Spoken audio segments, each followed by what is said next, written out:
personaje inolvidable. Así se llamaba, o se sigue llamando, la sección de una conocida revista en la cual alguien cuenta de una persona que marcó mucho su vida. Ese personaje inolvidable puede ser una gran figura pública, un presidente, un primer ministro, pero visto no tanto desde su cargo, sino desde una relación personal, cercana. O en cambio podía ser una persona humilde, discreta, pero capaz de dejar una enseñanza o un buen ejemplo de vida, algo que imprime una huella en el alma. Cada autor escribe desde esa marca, desde esa huella que el otro ha dejado en su corazón. El autor de cada artículo es un testigo y su escrito es un testimonio, no de un hecho particular que ha visto, sino acerca de una persona que ha entrado y se ha quedado en su vida profundamente arraigada. Para sus discípulos, Jesús es el personaje inolvidable, pero aún mucho más que eso. El Evangelio que escuchamos este domingo concluye con estas palabras de Jesús a sus discípulos: ustedes son testigos de todo esto.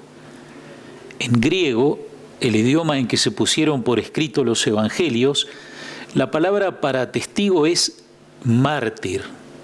En castellano, mártir es alguien capaz de dar su vida por sus creencias o convicciones. Pero ese es el significado que irá tomando de a poco la palabra. En su origen, como decíamos, mártir significa testigo, aquel que puede dar testimonio, aquel que puede contar. Como dice San Juan, lo que hemos oído, lo que hemos visto con nuestros ojos, lo que contemplamos y tocaron nuestras manos acerca de la palabra de vida, es decir, de Jesús, se lo anunciamos. Después de la resurrección de Jesús, no pasará mucho tiempo antes de que ese testimonio empiece a ser firmado con la sangre de los testigos. Entonces la palabra mártir tomará el significado que tiene ahora. El libro de los Hechos de los Apóstoles nos cuenta la historia del primer mártir, San Esteban, al que mataron arrojándole grandes piedras. Antes de morir, Esteban invoca a Jesús: Señor Jesús, recibe mi espíritu. Y reza por sus verdugos: Señor, no les tengas en cuenta este pecado. Para Esteban y para todos los testigos de sangre que vendrían después, aquel que da sentido a sus vidas, es decir, Jesucristo muerto y resucitado, es también quien da sentido a la muerte de cada uno de ellos como paso a una vida nueva en Cristo. Pero volvamos al Evangelio. Ustedes son testigos de todo esto, les había dicho Jesús a sus discípulos.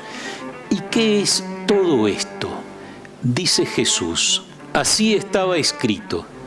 El Mesías debía sufrir y resucitar de entre los muertos al tercer día, y comenzando por Jerusalén, en su nombre, debía predicarse a todas las naciones la conversión para el perdón de los pecados. Vamos de a poco. Así estaba escrito. Antes de esto, Jesús había dicho: cuando todavía estaba con ustedes, yo les decía, es necesario que se cumpla todo lo que está escrito de mí en la ley de Moisés, en los profetas y en los salmos. La ley y los profetas era una manera habitual en tiempos de Jesús de referirse a la primera parte de la Biblia, lo que suele llamarse Antiguo Testamento, que hoy podemos nombrar como Primera Alianza. Todo el Antiguo Testamento o Primera Alianza está atravesado por la promesa de un Mesías, un Salvador que Dios enviaría a su tiempo. Todas esas promesas tienen su cumplimiento en Jesús. Pero además de la ley y los profetas, Jesús menciona especialmente los salmos. Algunos de ellos presentan situaciones que anticipan la pasión de Jesús. El Salmo 22, grito de Jesús en la cruz: Dios mío, ¿por qué me has abandonado? Otros hablan de la entronización del Mesías. Se deja también entrever su resurrección, Salmo 16. No me entregarás a la muerte, ni dejarás a tu fiel conocer la corrupción. Especialmente el Salmo 117, 118, que cantamos en tiempo de Pascua.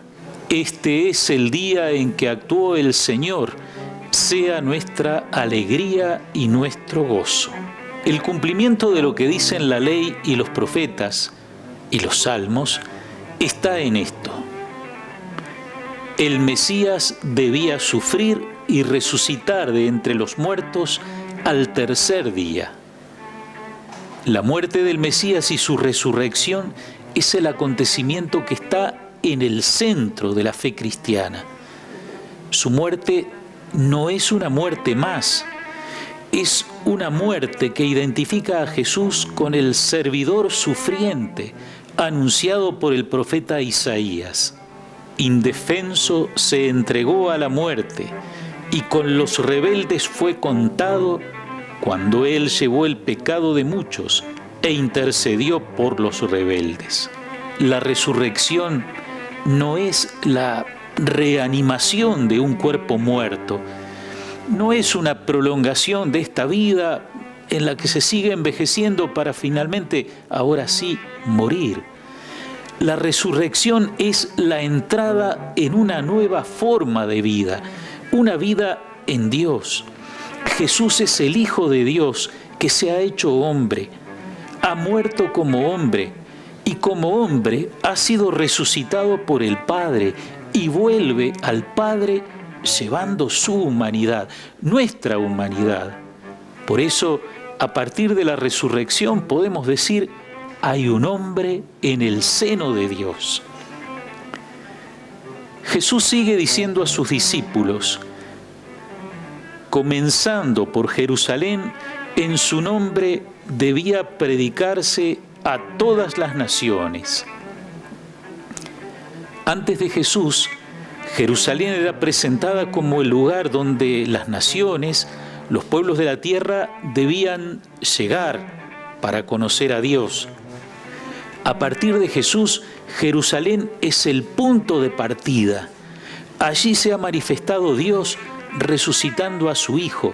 Desde allí parte el anuncio de la buena noticia a todo el mundo.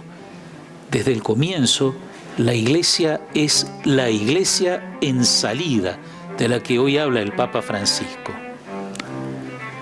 Junto a la buena noticia de la muerte y resurrección de Jesús, va el llamado a la conversión para el perdón de los pecados.